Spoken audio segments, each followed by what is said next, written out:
할렐루야. 네. 네. 우리가 계속해서 지금 에베소에 있었던 바울이 이제 떠나려고 하죠. 지난주에 에베소의 극장에서 있었던 소동, 폭동이 있었죠. 에베소의 연극장에서 있었던 폭동은 결국 이제 바울의 에베소 사역에 있었던 사건들 가운데 마지막 사건, 어쩌면 가장 극적인 사건 가운데 하나였습니다. 바울이 에베소를 떠나기 몇 개월 전에 기록한 고린도전서 16장 8절을 보면요, 바울은 오순절 이후에 에베소를 떠날 계획을 가지고 있었습니다. 하지만 그의 계획은 에베소의 폭동으로 인해서, 연극장에서 있었던 폭동으로 인해서 변경될 수밖에 없었죠. 좀 더 일찍 떠날 수밖에 없었습니다. 고린도후서 2장 12절에서 13절을 고려하면요, 이때 바울은 에베소에서 드로아로 배를 타고 이동했을 것으로 생각이 되어집니다. 바울은 드로아에서 디도를 만나서 고린도 교회의 상황을 듣고자 하였습니다. 즉 그 전에 에베소에서 그가 디모데를 통해서 고린도 전서를 보내고 후에 다시 상황이 더 악화됐다는 소식을 듣고 디도를 또 따로 보냈던 것 같아요. 그래서 그에게 더 악화됐는데 지금은 어떻게 됐는지 소식을 들으려고 이 드로아에서 기다리고 있었던 것이죠.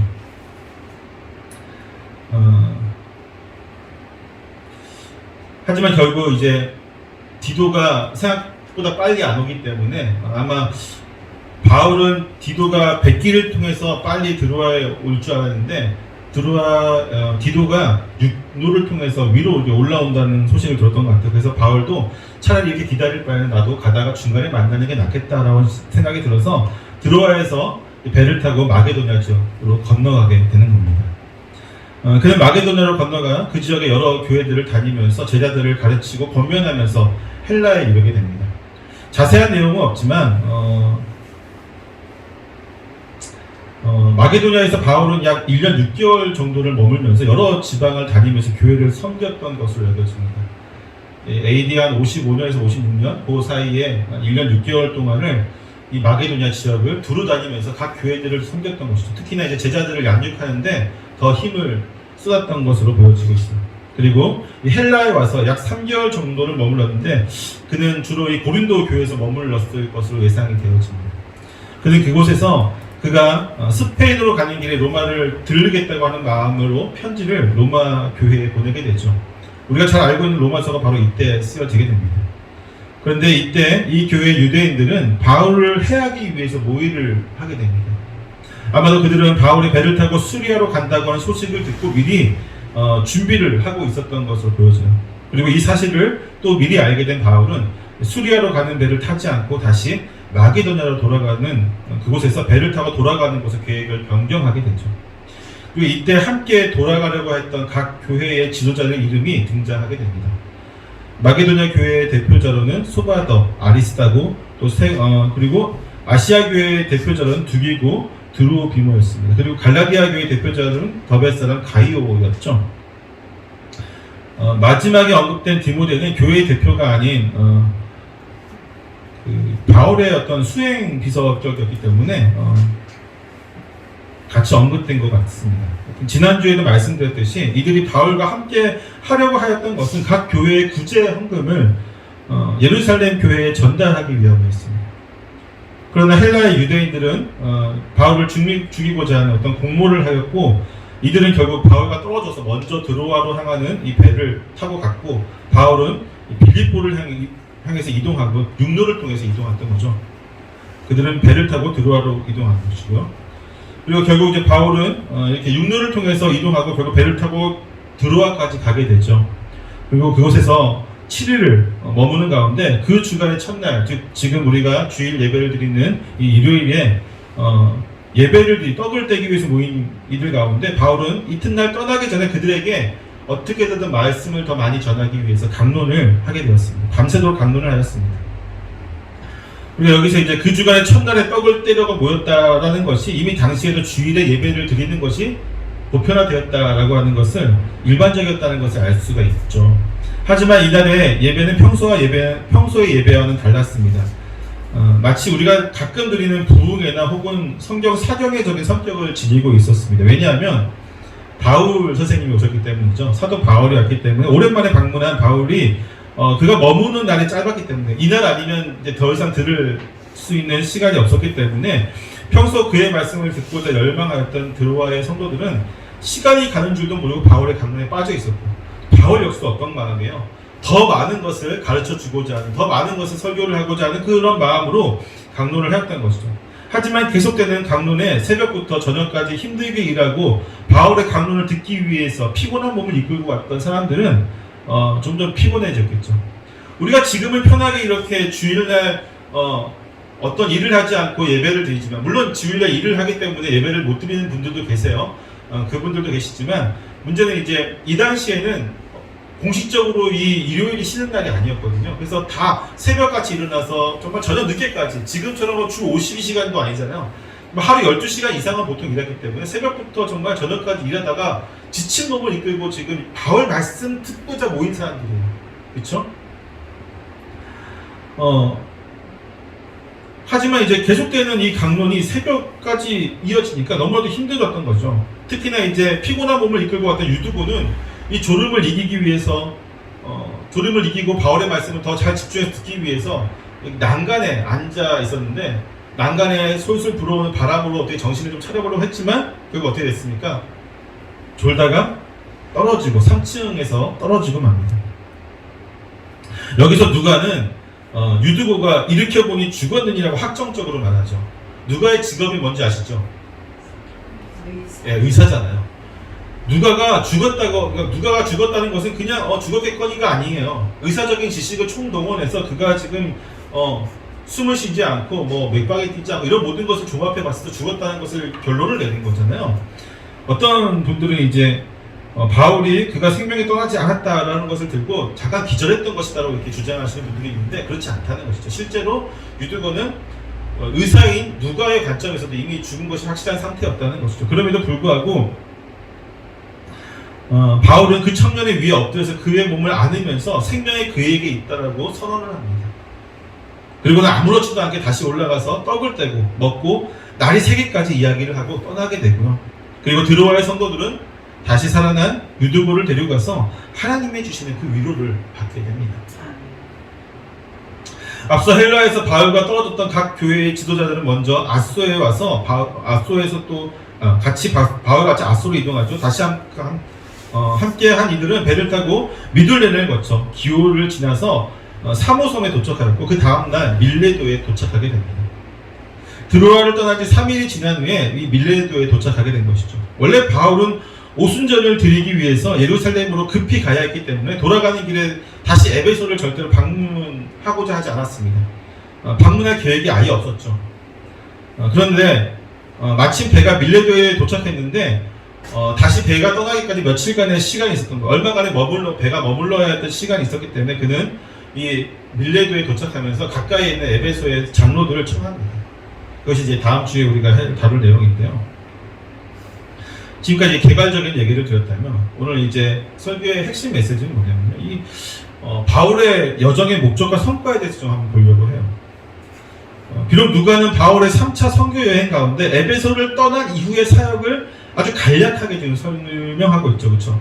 1, 2차 선교 여행하고는 비교가 되지 않게 3차 선교, 특히나 에베소만 집중하고 나머지 처음에 에베소에 왔던 것도 간략하게, 그리고 에베소를 떠나 다시 돌아오는 것도 정말로 간략하게 누가는 고백하고 있어요. 지금. 그렇죠? 오직 에베소 사역만 지금 중점으로 다루고 있었던 것을 보게 됩니다. 하지만 그 기간이 결코 짧지는 않았습니다. 에베소를 떠나서 다시 밀레도까지 오는 시간은 거의 2년에 걸쳐서 행하여졌던 사역이었습니다. 그 기간 동안 바울은 많은 지역에서 다양한 사역을 감당하였습니다. 하지만 이 기간의 사역에서 바울의 주된 목적이라고 한다면, 하나는 지난 선교 여행을 통해서 세워졌던 마게도냐와 헬라 지역의 여러 교회들을 돌보는 것이었죠.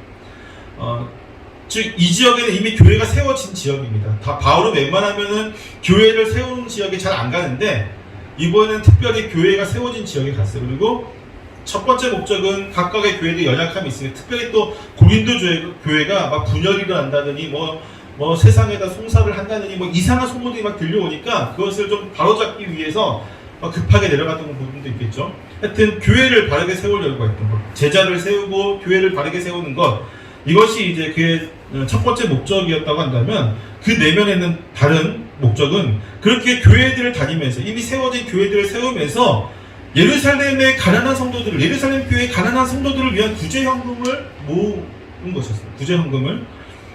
바울이 이것을 이렇게 중요하게 생각한 것은 그 당시에 예루살렘 교회 성도들이 얼마나 궁핍하게 생활하고 있었는지를 보여줍니다. 반면에 이 에게해 동쪽과 서쪽에 있었던 여러 교회들은 대부분 대도시에 세워졌죠. 대도시에 세워졌고 사실 부유한 계층의 성도들도 상당수가 포함되어 있었습니다. 물론 가난한 성도도 있었겠지만 부유한 계층의 성도들이 굉장히 많이 있었던 것을 보게 됩니다. 당시에 예루살렘은 연이은 극심한 기근으로 인해서 정말로 매우 어려운 상황에 놓여 있었습니다. 가뜩이나 예루살렘에 있었던 사람들은요, 지주들의 수탈로 인해서 하루하루를 어렵게 살아가고 있었습니다. 무슨 얘기냐면요, 이스라엘 땅에서 농사를 지을 수 있는 땅이 그렇게 많지 않잖아요. 황폐화된 곳도 많고 있는데 그 땅을 거의 대부분, 거의 99%이 지주들이 다 갖고 있었어요. 그러니까 일반 백성들은 땅을 거의 가지고 있지 못하는 상황이었습니다. 옛날에 우리나라 고려시대 때 귀족들이 다 그랬죠. 그래서 그 개혁 때문에 일어났던 게 이제 조선 반정 같은 것도 그런 것 때문이었는데, 그만큼 이제 백성들은 그 지주들의 땅을 경작을 해야 되는데 이 지주들이 얼마나 못됐냐면은, 나 내일 줄게. 하루 벌어서 하루 먹고 살았던 사람들인데, 귀찮아. 오늘 돈 없어. 내일 줄게. 그 임금도 떼먹는 경우가 너무나도 비화스럽고, 저도 정말 한 끼 식사할 정도 임금밖에 안 주면 정말로 말로 표현할 수 없을 정도로 진짜 나쁜 사람들이었습니다. 그렇게 힘겹게 살아가고 있었는데도 심지어 뭐가 왔냐면 자연재해까지 온 거죠. 어마어마한 흉작이 엎친 데 덮친 격으로 지금 몰아친 겁니다. 우리 주변에서도 보면요, 사업의 실패 혹은 보증이나 사기를 당하는 일 등을 통해서 어떤 한 가정이 완전히 폭삭 망하는 경우를 보게 됩니다. 그럴 때 그 가정이 다시 회복하는 것은요, 정상적인 방법으로는 사실 거의 힘들어요. 내가 정상적으로 어떤 일을 해서 내 빚을 다 갚고 내가 우리 가족이 다시 일어서겠다고 하는 것은 너무나도 힘듭니다. 쉽지 않죠. 어떤 가정은요, 아버지와 어머니 그리고 자녀들이 뿔뿔이 흩어져서 살아가면서 다시 가족이 함께 모여 살 날들을 기다리지만 그 시간이 결코 쉽게 오지는 않습니다. 적게는 수년에서 많게는 수십 년이 걸리는 경우도 있고 끝내는 함께 하지 못하는 경우도 있죠. 마찬가지로 예루살렘 교회 지체들이 겪고 있었던 고난은요, 한두 해에 끝날 수 있는 문제가 아니었던 겁니다. 그들의 이 배고픔과 가난은 한두 해의 문제가 아니었어요. 오히려 해가 거듭될수록 더욱더 깊은 수렁에 빠지는 것 같은 그런 상황이었던 것이죠. 단번에 이렇게 어떻게 한 번 도와주고 두 번 도와주는 정도로 끝날 문제가 아니었다는 것입니다. 옛말에 그런 말이 있죠. 가난은 나라님도 구제할 수 없다라고 하는 옛말이 있는데, 그만큼 가난은 누구 한 사람의 능력 혹은 어떤 나라의 임금이라고 하는 그 나라의 어떤 가장 큰 능력을 가지고 있는 사람이라고 할지라도 해결할 수 없는 것이다 라고 하는 말입니다. 때문에 가난의 문제는 언제나 그 사회나 공동체의 가장 큰 문제, 걱정거리가 되기도 합니다. 특히나 현대의 자본주의 사회를 살아가고 있는 현대인들에게 가난은 어떤 개인의 능력의 부재를 의미합니다. 즉, 그 사람이 가난한 것은 그가 능력이 없기 때문이라는 결론을 가지고 그 사람들을 바라본다는 것이죠. 이러한 사회에서 가난함은요, 어디에도 내세울 수 없는 부끄러운 것으로 여겨집니다.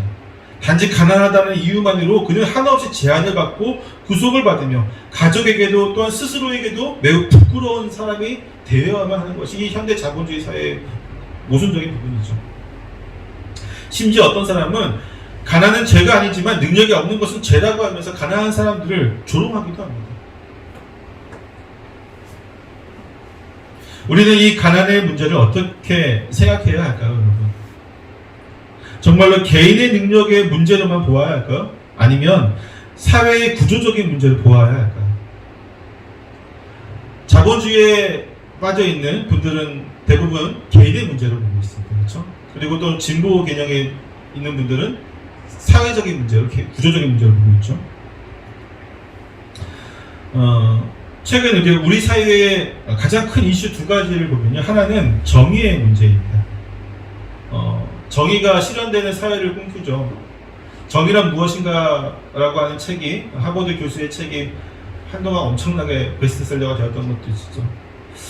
되었던 적도 있는데, 그만큼 정의의 문제가 굉장히 관심이 많고 특히 20, 30대 젊은 친구들 같은 경우는 이 정의의 문제에 대해서 굉장히 그런 어떤 공평, 정의 이 문제에 대해서 굉장히 민감하게 반응하는 것들을 보게 됩니다. 그리고 다른 하나의 이슈는 무엇이냐면 부의 재분배에 관한 이슈. 그 중에서도 이 부의 재분배는 매우 민감한 사안인데요. 왜냐하면 이 문제는 필연적으로 부를 가진 자와 그 부를 나누려고 하는 자의 갈등이 생길 수밖에 없기 때문입니다. 필연적으로 이렇게 됐기 때문에 매우 민감한 사항이죠. 부를 가진 자는 어떻게 생각합니까? 그는 그 부를 끝까지 소유하려고 또 유지하려고 하는 반면에 그 부를 나누려고 하는 자들은 부를 가진 자에게서 부의 일부를 거두어서 화해에 환원하여서 모든 사람들이 동등하게 그 재화를 누리게 하기 위해서 애쓰기 때문에 이 둘의 관계는 절대로 좁혀질 수 없는 평행선과 같은 관계입니다. 우리 사회에서 보통 전자를 보수로 보고 후자를 진보로 생각합니다. 하지만 아직까지는 진보와 보수 그 누구도 이 가난의 문제를 온전하게 해결하지 못하고 있는 것이 사실이죠. 가난한 자는 특별한 일이 없으면 대를 이어서 가난한 삶을 살아가고 부한 자는 역시도 특별한 일이 없으면 대를 이어서 그 부를 축적하고 살아갑니다. 우리 사회가 아무리 평등해졌다고 하여도 여전히 그 평등을 누리기 위해서는 기본적인 재화가 있어야 됩니다. 예를 들어서 아무리 공부를 좋아하고 좋은 대학을 가고 싶어도 가난한 이들에게는 이것이 정말 꿈만 같은 일이에요. 심지어 우리가 모두 잘 알고 있듯이 서울에 있는 명문대학을 가장 많이 가는 학생들이 어디 있습니까? 소위 말하는 서울의 강남 8학군이라고 하는 그 지역의 학생들이 서울에 있는 대학의 대부분 3분의 2 이상, 심지어는 한 4분의 3 이상이 그 학생들이 다 가요. 전국적으로 학생들 비교해보면은 나머지 학생들은 그 남은 자리를 가지고 들어가려고 노력해야 되죠. 이미 어릴 때부터 부를 가진 부모에게 태어난 학생들은 남들과는 다른 스타트 라인에서 시작을 하기 때문에 그리고 그 차이는 평생을 가도 따라잡기 힘들 만큼의 차이를 가지고 있다는 것이죠. 심지어 내가 공부를 어떻게 성공해 보겠다라고 하면요, 어느 정도까지 해야 됩니까? 대부분 우리나라에서 공부로 성공을 하려면요, 박사 학위는 따야 되잖아요. 그것도 한국에서 따는 박사 학위는 인정도 안 해줘요, 잘. 그래서 교수까지 되려면요, 기본적으로 외국에, 미국이라든지 유럽은 가야죠. 거기서 박사 학위 따오려면요, 여러분 얼마나 될까요? 기본적으로 수억이 됩니다. 그렇죠? 공부하는데 몇 억이 들어요, 몇 억이. 그러니까 가난한 사람은 꿈도 꿀 수 없는 거죠. 아무리 내가 이쪽 분야를 좋아해서 이쪽 분야로 박사가 되고 내가 교수가 되고 싶다고 할지라도 상상하기 힘든 금액이 됩니다.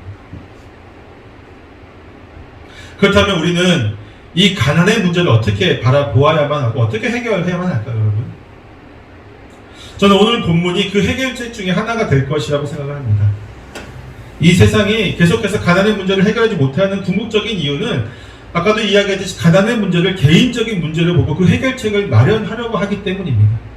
즉, 개인의 능력을 키워주거나 아니면 개인 혹은 가정이 돈을 모을 수 있는 제도들을 마련해주는 어떤 그런 국가적인 제도를 통해서 그 개인이 자신의 가난을 스스로 구제할 수 있도록 돕는 정도의 역할을 하는 거죠.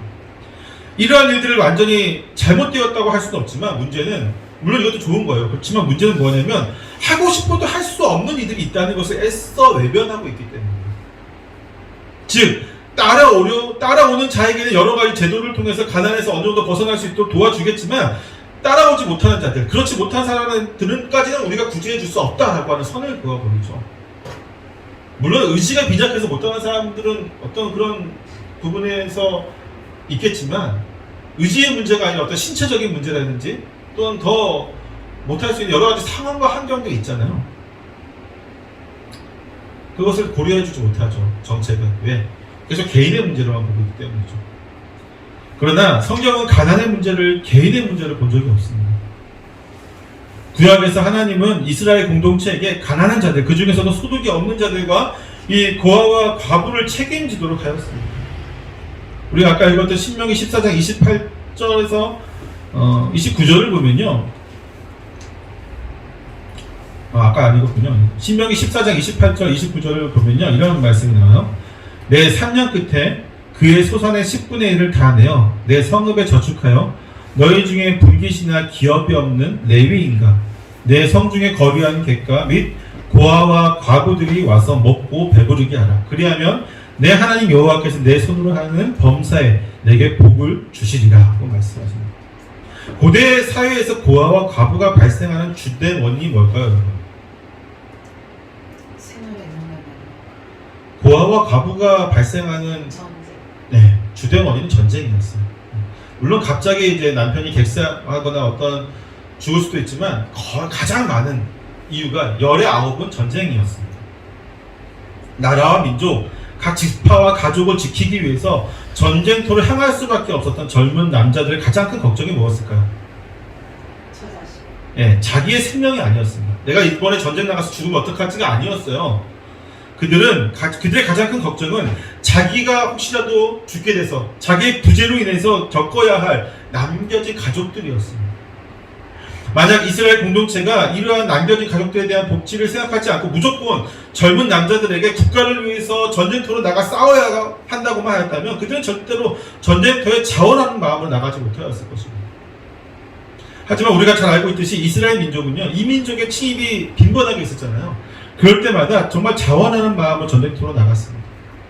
물론 자신을 지키기 위한, 자신의 재산과 또 민족을 지키기 위한 것도 있었겠죠. 그리고 하나님을 믿는 마음도 있었겠지만 남겨진 가족에 대한 걱정이 정말로 많았다면 모두가 그렇게 하지는 못하였을 것입니다. 신명기 15장 4절 5절 아까 우리가 읽었던 말씀 한번 볼까요? 신명기 15장 4절 5절 같이 한번 읽어봅시다.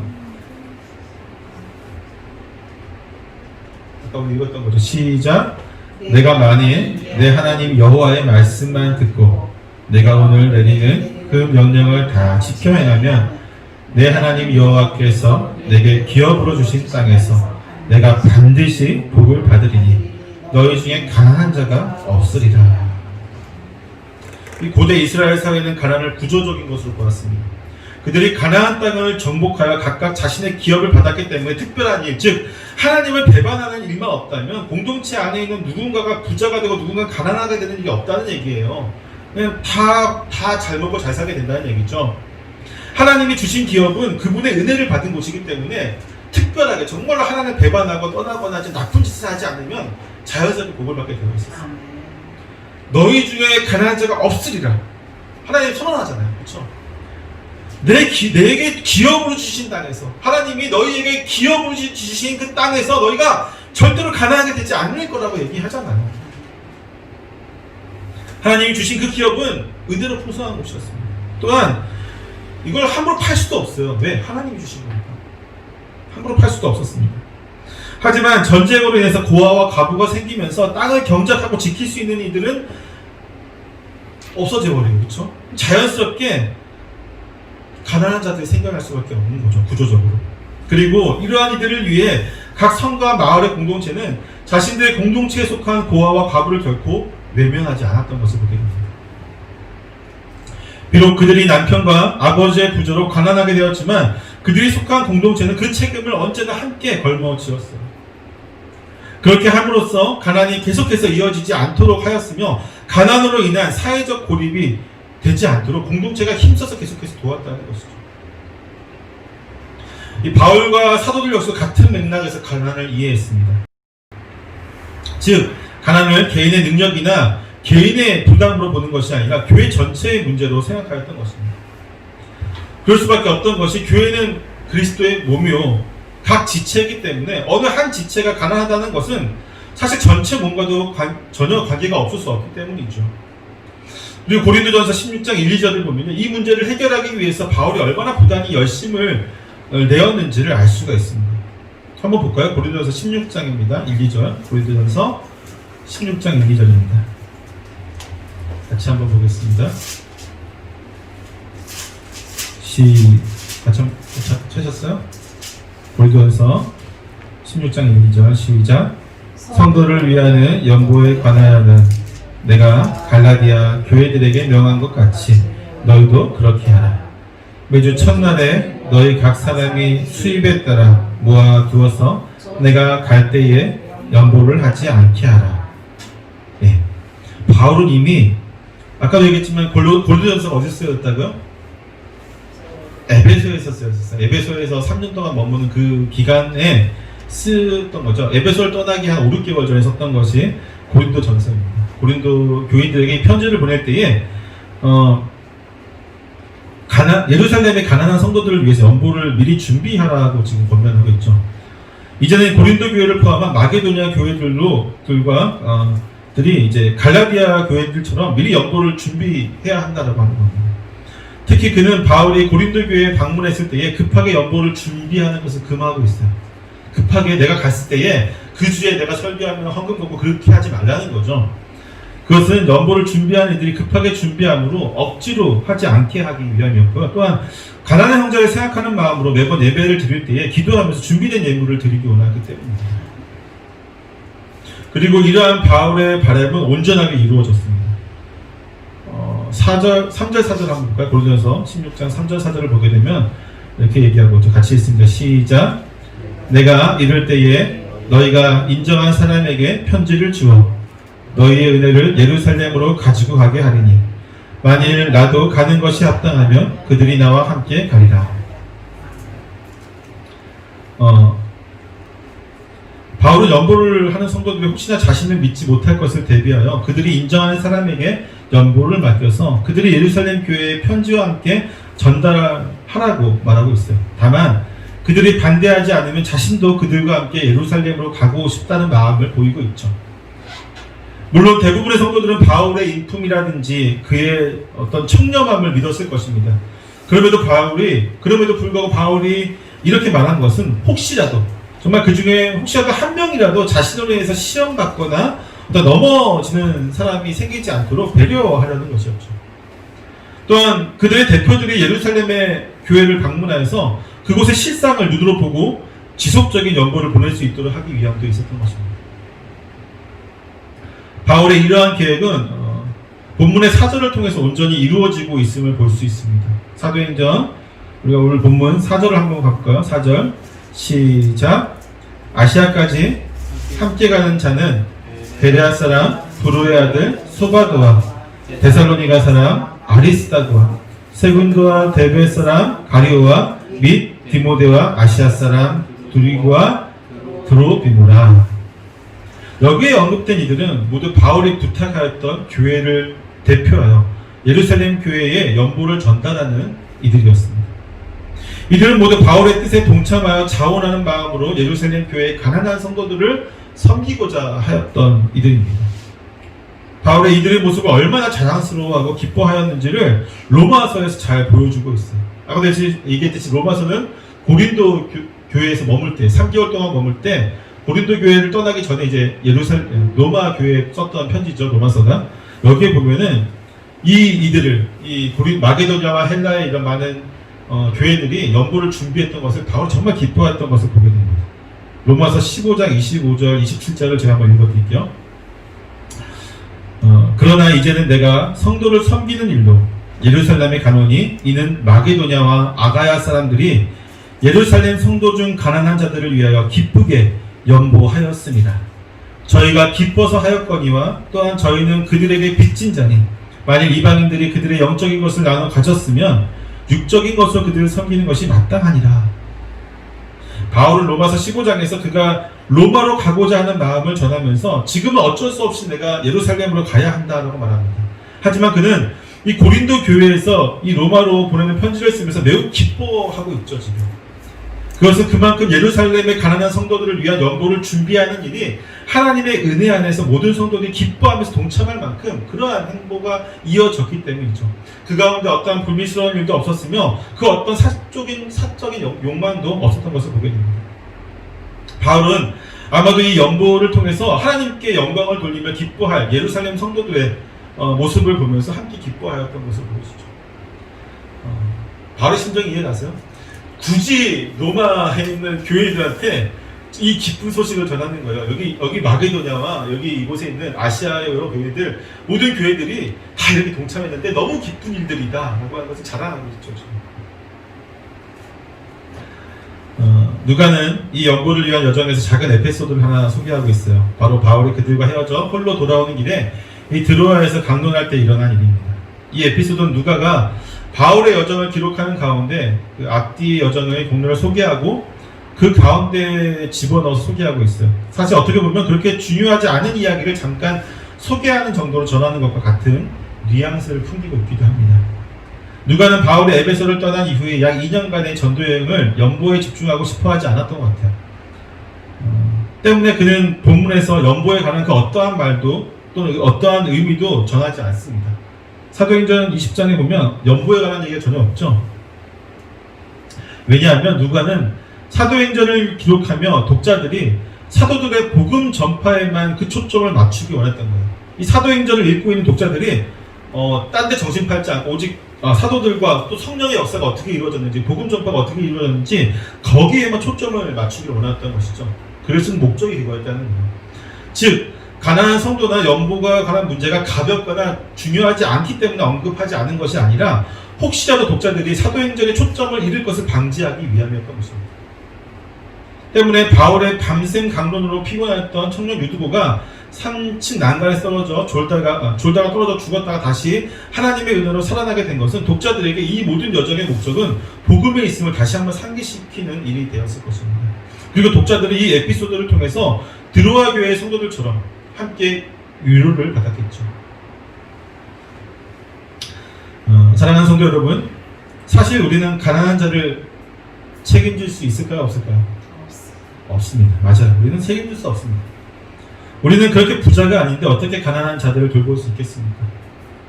하지만 다르게 생각하면 우리는 우리 자신의 몸에 관하여 어떤 한 부분도 책임지지 않을 수 있겠습니까? 내 몸에 어느 한 부분이 아파요. 근데 그냥 이거 없어도 돼. 할 수 있는 부분이 있을까요? 우리 몸의 어떤 한 부분을 책임지지 않는다는 것은 다른 말로 우리 몸의 전체를 책임지지 않겠다는 말과 같은 말입니다. 교회도 마찬가지예요. 비록 우리 개인의 능력으로는 가난한 성도를 책임질 수 없지만 교회의 각 지체로서 우리와 같은 몸인 것을 안다면 우리는 함께 돌봐야 되겠죠. 우리 몸과 같이 돌봐야 됩니다. 이를 통해 교회는 더욱 건강하여질 것이고 더욱 믿음 안에서 온전해질 것이라고 믿습니다. 한 가지 이제 에피소드만 예화만 들고 마치려고 하는데요. 아까도 얘기했듯이 이 가난의 문제는 어떤 개인이 해결할 수 있는 부분도 아니고 사실 국가가 지금 이렇게 나서고 있어도 지금 진보 정권이잖아. 그럼에도 불구하고 여전히 그렇게 해결되지 않는 부분이 있죠. 독일의 예를 좀 들어보려고 하는데요. 독일의 이 사회복지는 국가 주도 사회복지가 아닙니다. 교회 중심의 교회가 주도적으로 사회복지를 하고 있는데, 종교세라는 말을 혹시 들어보셨어요? 종교세? 독일에서 종교세를 걷고 있는데요. 이제 그 성인식이죠. 우리나라로 얘기하면 주민등록증을 만들어갈 때 이제 성인식이 이제 관청에 가서 이렇게 자기 인적사항을 할 거 아니에요. 거기에 보면은 밑에 이제 종교란이 있어요. 종교란. 내가 개신교냐, 카톨릭이냐, 그 외 그 밖에 다른 종교냐, 이렇게 세 군데 하나에 체크하게 돼 있어요. 그래서 체크를 하면 내가 만약 개신교에다 체크를 하면은 매번 내 수익의 한 8에서 9% 정도, 8.5%, 9% 이렇게 해서 자동 이제 종교수로 나가는 거예요. 그러면 카톨릭을 해도 나가요. 그 밖에 그 외 하면은 안 나가. 종교수 안 내도. 난 종교가 없다. 그 외에는 이제 뭐 이슬람교부터 해가지고 여러 종교가 있겠죠. 아니면 아예 무교도 있을 테고 그 외라고 하면 종교수를 내지 않습니다. 자기의 이제 신념에 따라 하는 거겠죠. 그래서 한 8, 9% 정도를 이제 원천 징수를 하는데 이제 개신교 이제 거기는 대부분 루터교니까요. 루터교 그리고 루터교에서 걷는 이것을 이제 디아코니아라고 하고요. 그다음에 카톨릭에서 걷는 종교세를 이제 카톨릭에서 하는 그 정책들을 이제 까리타스라고 하죠. 카리타스라고도 하고 까리타스라고 하는데 하여튼 이 디아코니아와 까리타스 이것이 배경이 된 것이 무엇이냐면요. 사실은 루터교에서 시작을 하고 누가 제일 먼저 시작을 했냐면 루터가 시작을 해요. 루터가 시작을 했어요.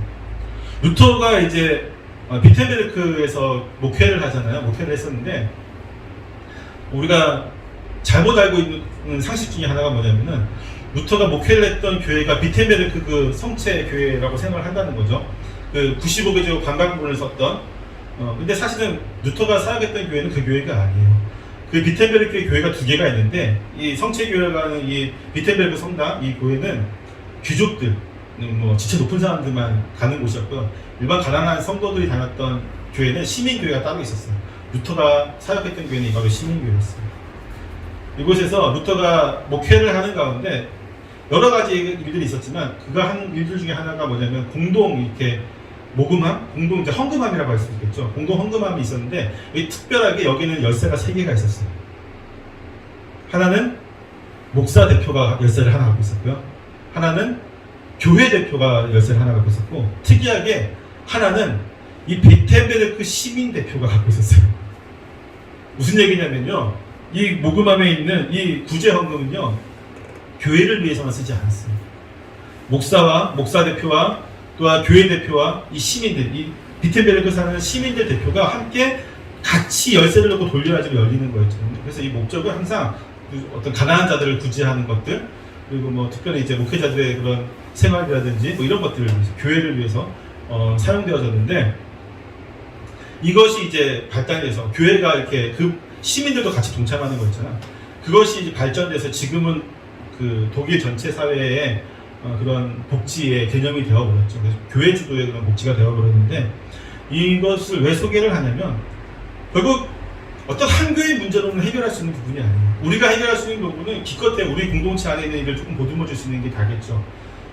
이 사회를 다 보려면요, 결국 교회가 먼저 하나가 되어야 되고요. 그리고 교회가 먼저 정말 그 이웃에 대해서 우리 교회가 뭐 건물 짓고 뭐 교육관 짓고 뒤에다가 또 무슨 뭐 요양원 짓고 이런 거 하지 말고 제발 그런 거 하지 말고 이웃을 위해서, 가난한 자들과 소외된 자들을 위해서 베풀 수 있는 교회가 될 수 있기를 바랍니다. 아멘.